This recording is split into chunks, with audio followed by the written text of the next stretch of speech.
Assalamualaikum students, welcome to Funs Academy with lecture number, that's lecture number 11.13.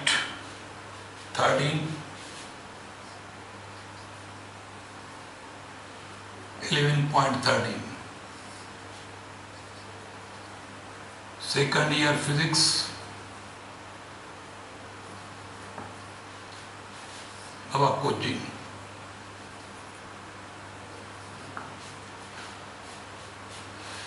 Chapter 11.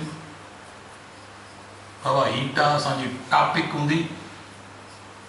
Our topic is Charles law.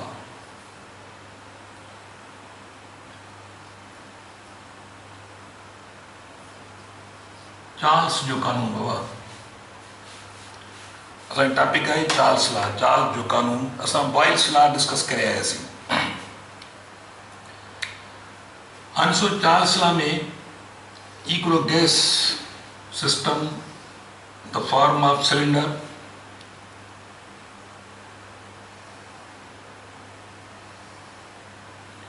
हिकिड़ो असां cylinder आहे बाबा। Movable piston लॻल आहे हुन में। पिस्टन हेठि मथे सघे थो त so that volume can be changed. अंदर गैस मॉलिक्यूल्स आहिनि। ओके,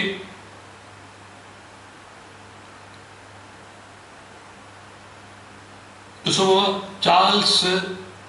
जे कानून मुताबिक़ पाण डिस्कस कयो त basically pressure, volume, mass, temperature, a gas having all these variables, physical quantities that can be changed, pressure, volume, mass, temperature. ऐसा boils law में relation check कयो बाबा। छा जो रिलेशन चेक कयो जी बॉयल्स लॉ में प्रेशर ऐं वॉल्यूम जो, बाक़ी असां टेम्परेचर कांस्टेंट रखियो। पर हाणे असां हिन यानी कानून में छा कंदासीं, हिन कानून में असां relation, we will see the relation between volume and temperature by keeping pressure constant, mass constant. असां ताल्लुक ॾिसंदासीं बाबा वॉल्यूम ऐं टेम्परेचर जे दरमियान। चार्ल्स यानी जेको relationship ॾिसियो between volume and temperature by keeping pressure constant. This law states that and pressure constant कीअं असां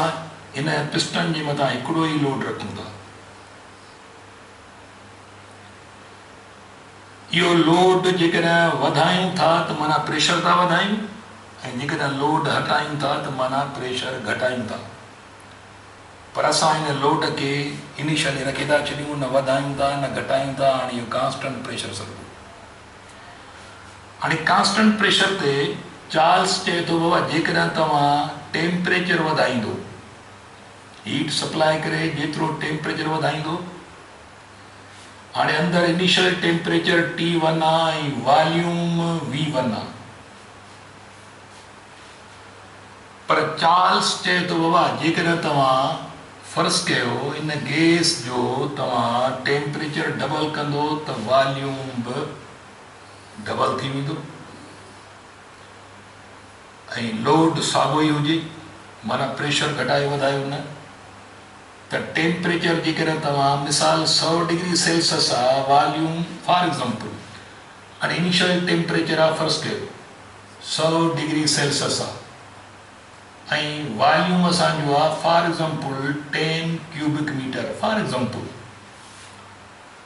10 cubic metre आहे। त चार्ल्स चए थो टेम्परेचर जेकॾहिं तव्हां वधाए डबल कंदो 200 डिग्री सेल्सियस कंदो त तव्हांजो वॉल्यूम 20 क्यूबिक मीटर थी वेंदो। साॻे नमूने सां माना टेम्परेचर तव्हां T2 करे छॾियो त वॉल्यूम तव्हांजो हाणे वधी V1 मां V2 थी वियो, डबल थी वियो। साॻे नमूने सां चए थो जेकॾहिं तव्हां टेम्परेचर अञा डबल कंदो यानी T3 इज़ इक्वल टू 200 मां 400 कंदो तो वरी वॉल्यूम डबल थी वीएन में 40 क्यूबिक मीटर थी वेंदो। ये कंहिंजूं फाइंडिंग्स हुयूं बाबा, ये हुयूं चार्ल्स जूं findings. This law status that, Charles law,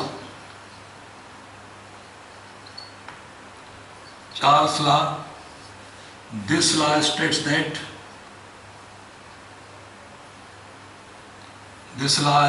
that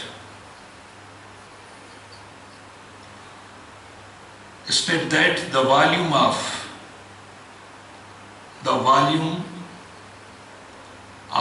given mass of gas is directly proportional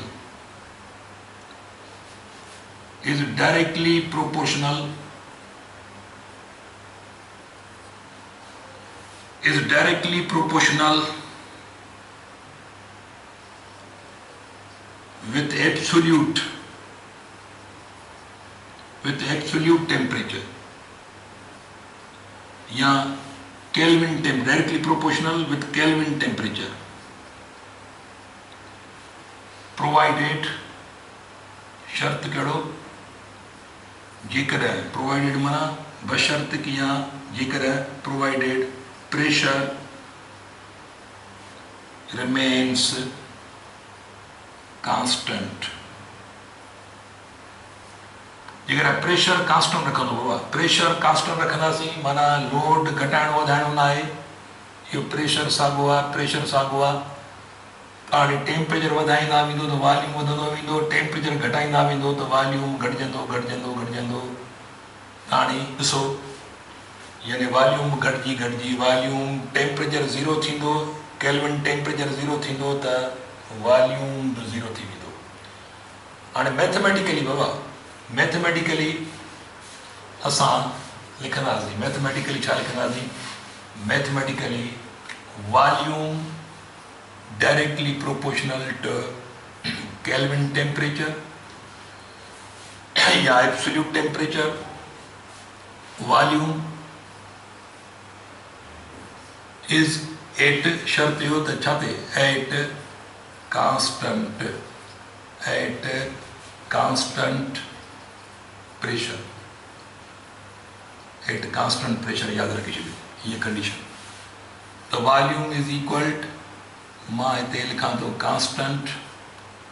into temperature at constant pressure. Okay,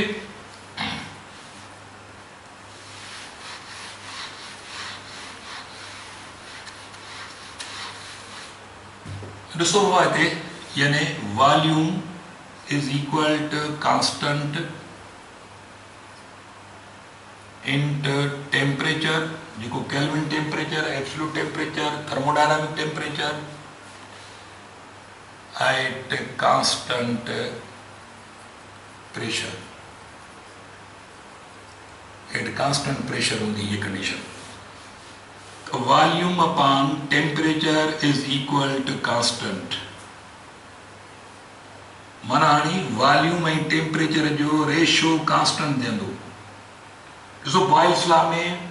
pressure ऐं वॉल्यूम जी प्रोडक्ट कांस्टेंट हुई, हिते चार्ल्स लॉ में वॉल्यूम ऐं टेम्परेचर जो रेशियो कांस्टेंट आहे at constant pressure,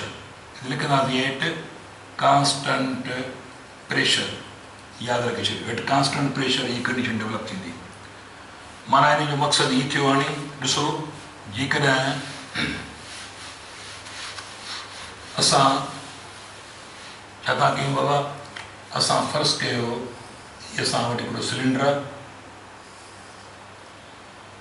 इन cylinder जो इनिशियल वॉल्यूम असां फ़र्ज़ु कयो, असां इनिशियल वॉल्यूम था खणो V1 इज इक्वल टू 100 आहे वॉल्यूम,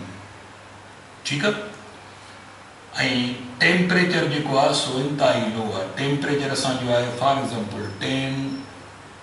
टेम्परेचर जो वैल्यू 10 आहे, वॉल्यूम जो वैल्यू 100 आहे, प्रेशर हिन ते साॻियो ई इनिशियल प्रेशर कहिड़ो बि आहे, प्रेशर इहो आख़िर ताईं P1 ई हूंदो। हाणे ॾिसो असां V1 अपॉन T1 जो रेशियो चेक कंदासीं। हाणे V1 छा आहे, V1 आहे 100 ऐं T1 आहे 10 त जवाब तव्हांजो ज़ाहिर आहे 10 ईंदो, रेशो आयो 10, माना 20 ऐं 30 जो रेशो 10 आहे। हाणे चए थो जेकॾहिं तव्हां अंदरि टेम्परेचर बाबा रिड्यूस कयो, टेम्परेचर घटायो, तव्हां टेम्परेचर फ़र्ज़ु कयो 5 कयो, अधो अधु करे छॾियो, T2 इज़ इक्वल टू 5 था कयूं त वॉल्यूम V2 जेको आहे सो 50 थी वेंदो, वॉल्यूम अधो अधु थी वेंदो, वॉल्यूम हाफ थी वेंदो, माना असां वॉल्यूम 2 ऐं टेम्परेचर 2 था खणूं त वॉल्यूम थी वियो 50 ऐं टेम्परेचर थी वियो केतिरो बाबा, टेम्परेचर 5 थी वियो त जवाबु वरी बि तव्हां वटि 10 आयो, माना रेशो वरी बि 10 रहियो। साॻे नमूने सां वरी टेम्परेचर अञा हाफ कयो, T3 तव्हां कयो 2.5 करे छॾियो त वॉल्यूम V3 जेको थी वेंदो सो थींदो 25, माना अञा बि इहो वॉल्यूम जेको आहे सो अञा बि V3 उन खां बि हाफ थी वियो, त हिते टेम्परेचर T1 हो, टेम्परेचर T2, टेम्परेचर T3, जीअं पोइ तीअं हाफ कंदा अचो त हाणे छा थी वियो नतीजो, V3 upon T3 that is equal to volume 100 मां 50 कयो, वरी 50 मां तव्हां 25 कया, टेम्परेचर छाकाणि जो 10 हो, पोइ 5 थियो, वरी टेम्परेचर अञा बि 5 जो हाफ 2.5, जवाबु वरी तव्हां 10 आयो। त ओवरऑल नतीजो छा निकितो, नतीजो निकितो त पहिरियों रेशो वॉल्यूम ऐं टेम्परेचर जो बराबरि आहे ॿियो रेशो, वॉल्यूम ऐं टेम्परेचर जो रेशो वरी बि साॻियो थो रहे, वॉल्यूम ऐं टेम्परेचर जो रेशो जेको टियों रेशो आहे सो बि साॻियो थो रहे, त मां छो न लिखां त वॉल्यूम ऐं टेम्परेचर रेशो पहिरियों ॿियों टियों हर वैल्यू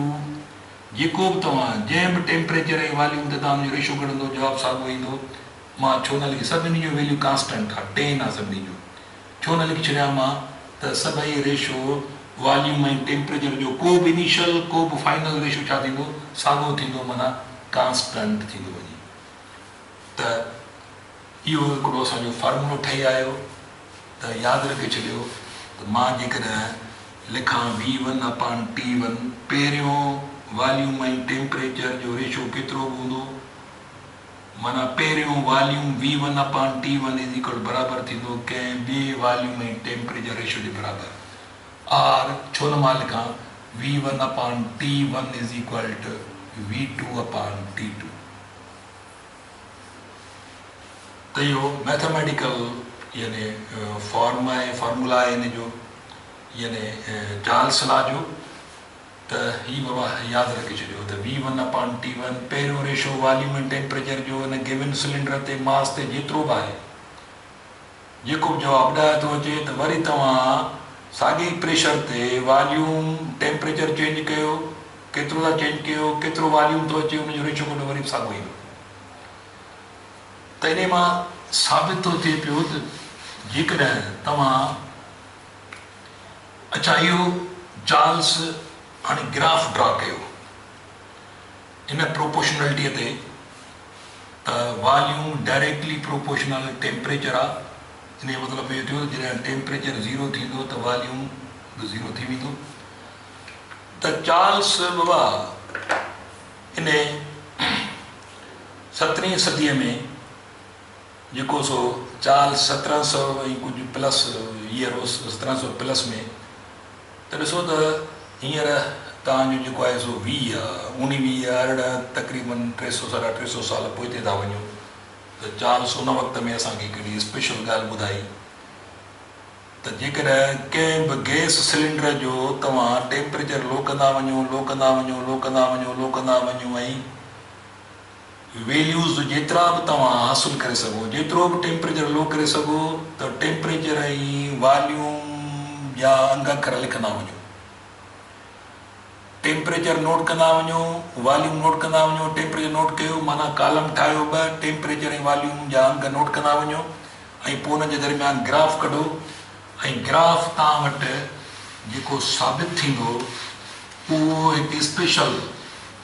इंडिकेट थी शइ करायो, कहिड़ी त मिसाल हाणे मां हिकिड़ो ग्राफ थो ड्रा कयां, जेको चार्ल्स ग्राफ ड्रा कयो,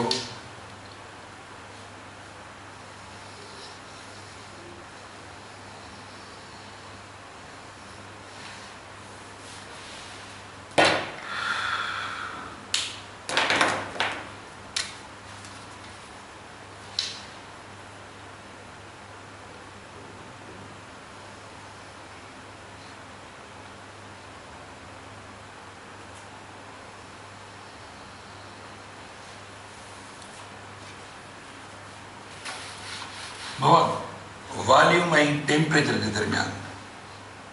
हाणे ही मथे वॉल्यूम एक्स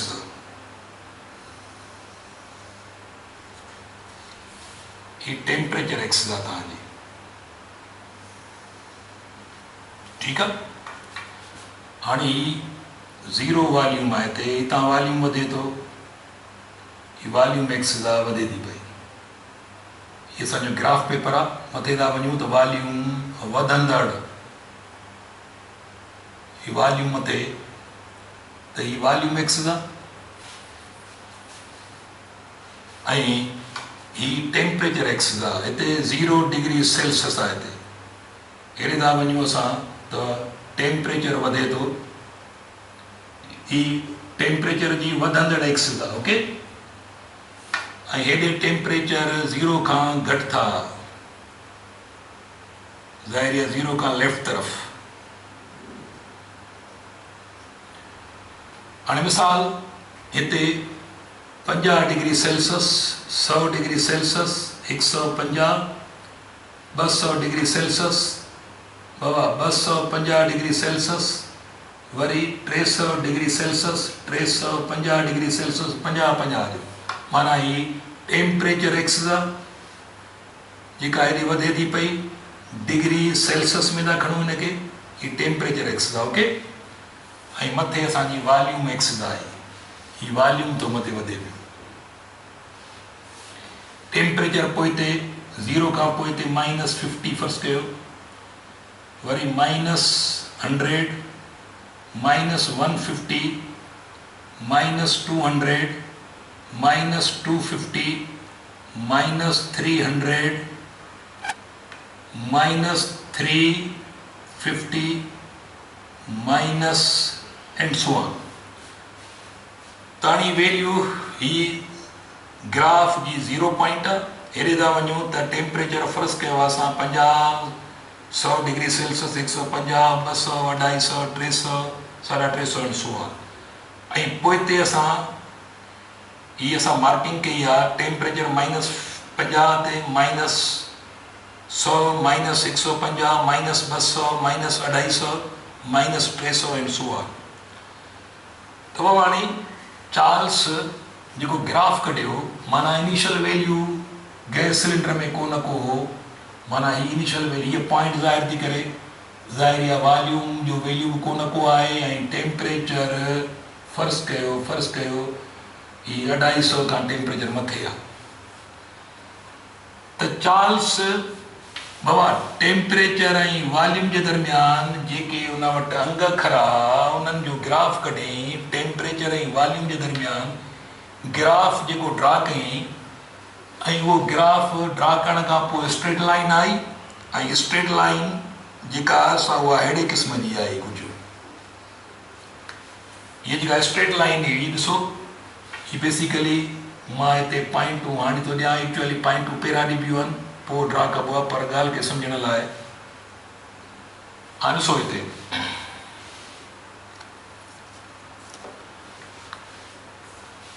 हाणे फ़र्ज़ु कयो हिन पॉइंट हीअ पॉइंट ज़ाहिर थी करे वॉल्यूम केतिरो बि आहे ऐं टेम्परेचर आहे फ़र्ज़ु कयो 300 ते वरी टेम्परेचर घटिजे थो 250 थो थिए त वॉल्यूम लाज़मी घटिजे थो वरी टेम्परेचर अञा बि ॾिसो घटिजे थो 150 थी वियो त वॉल्यूम घटिजे थो वॉल्यूम एक्सिस घटिजे थी ही वॉल्यूम एक्सिस घटिजी आई छाकाणि जो टेम्परेचर घटिजी आयो हिते टेम्परेचर ॾिसो अञा घटिजी आयो वॉल्यूम घटिजी आई छाकाणि जो टेम्परेचर हिते 0 डिग्री सेल्सियस ते आहे वरी वॉल्यूम अञा घटिजी वियो छाकाणि जो टेम्परेचर माइनस में हलियो वियो आहे वॉल्यूम घटिजे थो टेम्परेचर अञा बि माइनस में आहे वॉल्यूम घटिजे थो टेम्परेचर अञा माइनस में आहे वॉल्यूम बाबा रिड्यूस थी वियो टेम्परेचर ऐं वॉल्यूम अञा बि घटि थी वियो छाकाणि जो टेम्परेचर अञा बि घटि थी वियो ऐं वॉल्यूम हिते थी वियो 0 बिल्कुलु ऐं टेम्परेचर एक्सिस जेका टच थी आहे वञी उहो हिते टच थी आहे वञी हाणे हीअ पॉइंट मेयर कई वई आहे त इहा आहे -273 डिग्री सेल्सियस -273 माना चार्ल्स बाबा छा कयो जो टेम्परेचर ऐं वॉल्यूम जे दरमियान ग्राफ लाइन हुन वक़्तु को एतिरो टेम्परेचर हुन लो न करे सघियो, पर हुन ट्रेंड जेको जेके बि वैल्यू हुनखे मिलिया पोइ कंहिं न कंहिं लिमिट ताईं हुन वैल्यू बाबा रखिया ऐं लाइन स्ट्रेट पई ईंदी वञे। पोइ हुन छा कयो जो उहा साॻी लाइन स्ट्रेट वधाईंदो वियो माना वधाई ग्राफ मुताबिक़ उहा लाइन किथे पई टच करे, उहा 273 खे वञी टच करे थी टेम्परेचर एक्सिस खे -273। ऐं जेकर उहा ग्राफ लाइन एक्स्ट्रा प्लॉट थो करे वधाए थो त पोइ वरी ॾिसो त टेम्परेचर अञा घटि थिए थो, पर पोइ ते वॉल्यूम जेको आहे सो 0 खां लो थी थो वञे ऐं वॉल्यूम कॾहिं बि 0 खां लो कोन थींदो आहे। मिसाल ही सिलेंडर आहे त हिन जो वॉल्यूम माना पिस्टन वञी तरो वठंदो, पर पिस्टन तरे खां हेठि इहो माना मीनिंगलेस आहे त को वॉल्यूम निगेटिव थी वञे त पिस्टन अची बाबा गैस माना बॉटम ऐं पिस्टन पाण में विच में अची मिलिया माना वॉल्यूम 0 थी वियो, पर हाणे एग्ज़ैक्ट न मिलिया छाकाणि जो टोटल गैस जेका आहे उन पंहिंजो वॉल्यूम गैशियस वॉल्यूम 0 करे छॾियो आहे। त इहो चाल सम्झो त गैशियस वॉल्यूम 0 थी वियो आहे त हाणे विच में ज़ाहिर आहे गैस त आहे, पर उहा गैस हाणे लिक्विफाई थी चुकी आहे। हुन पंहिंजे माइंड में इहो चयो त हाणे मुंहिंजे ख़्याल में जेको मां ग्राफ प्लॉट कयो आहे त हुन चार्ल्स ॿुधायो त ग्राफ प्लॉट करण खां पोइ जेको मूंखे ग्राफ मां नतीजो मिले थो त जेकॾहिं असां कंहिं बि गैस जो टेम्परेचर -273 ताईं आणींदासीं त पोइ गैशियस वॉल्यूम गैस जो 0 हुअणु खपे, माना उहा गैस हाणे कन्वर्ट थी वई आहे छा में लिक्विडफाई, माना उहा लिक्विफाई थी वई आहे, उहा पाणेठ में कन्वर्ट थी वई आहे। हाणे उहो बाक़ी जेको वॉल्यूम आहे सो पाणीअ जो वॉल्यूम आहे, पर माना पाणी जो न मतिलबु लिक्विड जो वॉल्यूम आहे, छाकाणि गैस लिक्विफाई थी वई आहे। मां जेको पाणी लफ़्ज़ ॻाल्हायां थो इहो ग़लति थो ॻाल्हायां, माना उहो गैस लिक्विफाई थी वई आहे। हाणे उहो वॉल्यूम जेको आहे बक़ाया उहो उन लिक्विड जो वॉल्यूम आहे, पर गैस जो वॉल्यूम 0 थी वियो। ओके, त हाणे इहो -273 हितां खां पोइ नओं स्क्वेल शुरू कयो वियो, इन -273 खे 0 केल्विन थो सॾिजे। हाणे गैशियस मीडियम ख़तमु आहे, हिते हर गैस लिक्विफाई थी वञे इन चार्ल्स जे कानून मुताबिक़। इहो 0 केल्विन आहे जंहिंखे एब्सोल्यूट 0 बि चइबो आहे, आल्सो कॉल्ड एब्सोल्यूट 0, एब्सोल्यूट 0 बि हिनखे चइबो, एब्सोल्यूट 0। ओके, त इहो बाबा चार्ल्स। अच्छा, जेकॾहिं चार्ल्स ग्राफ खे पोइते वधायो त हुन वरी वज़ाहत कई त ग्राफ त पोइते वधे थो,